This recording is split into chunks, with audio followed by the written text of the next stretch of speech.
अस्सलाम वालेकुम। महाराष्ट्र के शहर अहमदनगर के कोई रामगिरी महाराज है। उन्होंने 16 अगस्त की शाम में हुजूर अकरम सल्लल्लाहु अलैहि वसल्लम की शान में गुस्ताखी की, जिसके बाद महाराष्ट्र में मुख्तलिफ़ शहरों में मुख्तलिफ़ जगहों पर प्रोटेस्ट हो रहे हैं उनके गिरफ़्तारी को लेकर, और मुख्तलिफ़ जगह पर उनके खिलाफ़ एफ़आईआर दर्ज कराई गई है। जमीयतुल उलमा हिंद ने भी उनके अरेस्ट के लिए गृह मंत्री को लेटर लिखा है और अमित शाह को भी।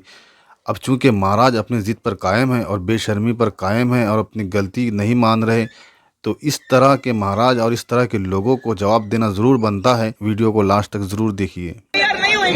इंशाअल्लाह हम लोग 6 आदमी आए थे, 5 आदमी बल्कि असर की नमाज पढ़ करके ये सिर्फ एफआईआर दर्ज कर लिया जाए, लेकिन उस वक्त से हम लोग को टहलाया जा रहा था। अच्छा। लास्ट में हम लोगों ने मैसेज को सर्किल किया है, मैसेज पर आप लोग आए हैं। अब जो है वो लोग एफआईआर लेने के लिए तैयार हो गए हैं, एफआईआर का प्रोसेस भी शुरू हो गया है।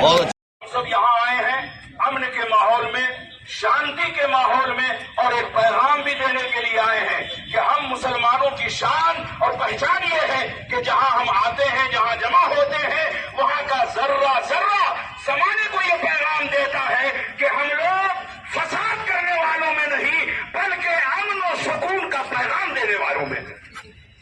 इसलिए अपनी हरकत से, अपनी जबान से और अपने किसी भी अमल से कतई ऐसा मैसेज आप न दें कि जो हमारे लिए, आपके लिए तकलीफ का सबब बने। इसलिए आप एक महाराज हो, संत हो, ज्ञानी हो, जो भी हो, तो आप पे दायित्व तो बनता है कि आप इस तरह की बात न करें जिससे सांप्रदायिक तनाव पैदा हो, दूसरे रिलीजन के इमोशंस को हर्ट हो। आपने आपके अल्फाज से तमाम मुसलमानों के दिलों को ठेस पहुंचाई है, आहट पहुंचाई है। आप क्या हो, फिर क्या चाहते हो आप करने के लिए? किसने आपको अनुमति दिया? आपको तो आपके धर्म में जब आप गए थे जहां पे भाषण देने, तो आपको तो आपके धर्म के बारे में बात करना था, लोगों को जागरण करवाना था, अच्छी अच्छी बातें बोलना था। उसकी जगह आप इस्लाम के खिलाफ बात कर रहे हो, मुसलमानों के प्रति नफरत पैदा करने की बात करो, नफरत फैला रहे हो आप। एक मनुष्य 50 वर्षाचा मनुष्य 6 वर्षाच्या मुलीशी लग्न करतो, यापेक्षा कोणता अत्याचार असू शकतो? ज्यांचे आदर्श असे आहेत ते काय वागतील? या मुस्लिम धर्मामध्ये स्त्रियांवर जे हत्या घडतात त्याला कारण आहे, अत्याचाराचं हेच कारण आहे की त्यांचे आदर्शच अत्याचारी होते। त्यामध्ये जे विचारवंत मुस्लिम आहेत आणि जे मोठे मोठे 10-10, 20-20 वर्ष मौलाना म्हणून जे राहिलेले आहेत, पण त्यांनी जेव्हा इस्लामचा, कुराणाचा अतिशय सूक्ष्म अभ्यास केला आणि सूक्ष्म अभ्यास केल्याच्या नंतर त्यांच्या लक्षात आलं की अन्याय अत्याचाराशिवाय यामध्ये काहीच नाही, त्यांनी धर्म सोडून दिलेले आहेत।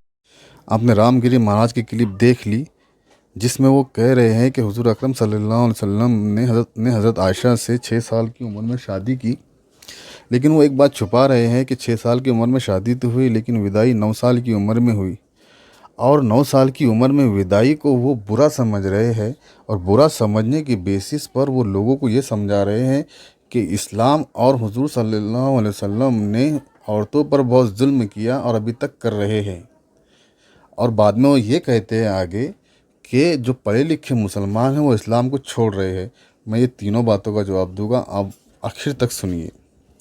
तो सबसे पहले तो ये ज़हन में रखिए कि अभी 2024 है और हम ये समझते हैं कि 17-18 साल की उम्र में लड़की बालिग होती है, ऐसे ही है ना।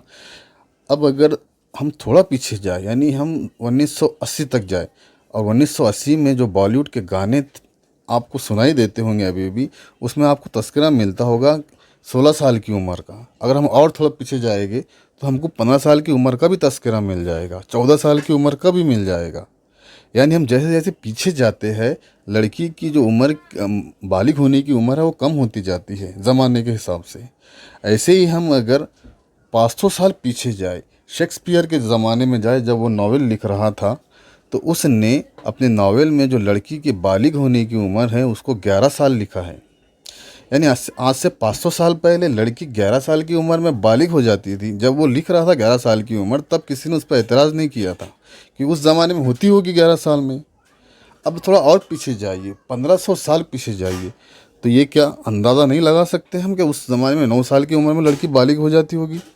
बिल्कुल होती होगी। दूसरी बात ये कि हुजूर अकरम सल्लल्लाहु अलैहि वसल्लम और हज़रत आयशा ये अरब में रहते थे। हम जानते हैं कि अरब एक रेगिस्तान का इलाका है, एक गर्म इलाका है, वहाँ की आबो हवा बहुत गर्म है। तो ऐसी जगह पर रहने वाले लोग बहुत टफ होते हैं। वो जब उनकी अपब्रिंगिंग होती है तो उसमें वो अपने आप को ढाल लेते हैं और उनकी उनकी जो लाइफ होती है वो टफ होती है बिल्कुल। तो ये ज़्यादा पॉसिबिलिटी है कि वहाँ पर उस कल्चर में लड़कियाँ 9 साल की उम्र में बिल्कुल बालिग हो जाती होगी। तो मेरे ख्याल से अभी बात समझ में आ गई होगी। और दूसरी जो बात है, सबसे बड़ी बात है, वो ये है कि जब हुजूर अकरम सल्लल्लाहु अलैहि वसल्लम इस्लाम की दावत दे रहे थे, लोगों को अल्लाह के करीब कर रहे थे, मानवता को एक अल्लाह से जोड़ रहे थे, उस वक्त उनके बहुत सारे मुखालिफिन भी थे, दुश्मन भी थे। उन मुखालिफिन ने, दुश्मनों ने हुजूर अकरम सल्लल्लाहु अलैहि वसल्लम पर बहुत तरह तरह के इल्ज़ाम लगाए।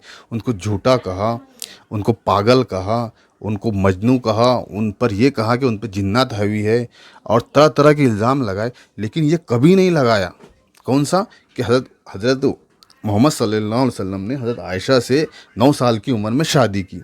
क्यों नहीं लगाया? वो तो हर मौका देखते थे। क्यों नहीं लगाया? क्योंकि उस ज़माने में ये अमल बुरा समझा ही नहीं जाता था।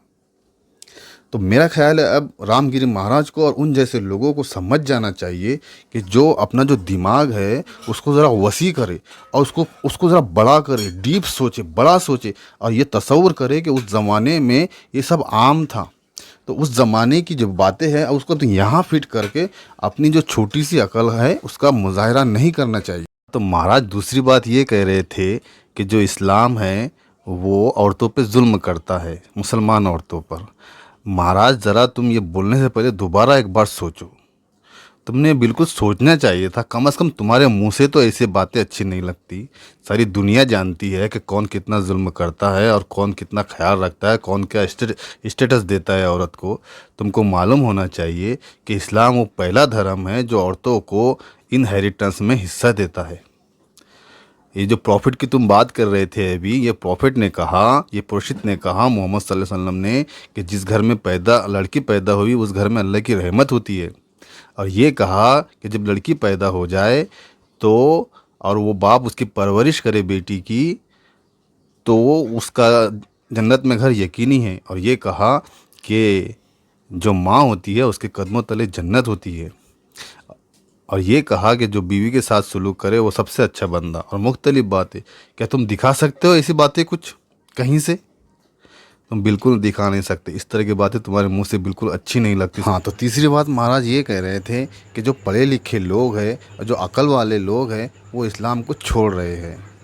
महाराज अगेन तुम अपने जो फॉलोअर है उनको बहका रहे हैं झूठे बातें करके। तो 2 मिनट निकाल, 2 मिनट ने 30 सेकंड निकालिए और थोड़ी देर गूगल कीजिए और देखिए कि कौन सा धर्म सबसे ज़्यादा फैल रहा है, ग्रो कर रहा है, और कौन से धर्म में लोग दाखिल हो रहे हैं। आपको मालूम हो जाएगा Islam is the fastest religion of the world. और ये बातें ढकी छुपी नहीं है। कम से कम झूठ बोलने का भी थोड़ी मर्यादा होनी चाहिए। आज नहीं तो कल आपके जो फॉलोअर हैं वो तो पढ़ेंगे ही, उनके सामने तो सच्चाई आएगी ही। अभी के लिए इतना ही। अस्सलाम वालेकुम।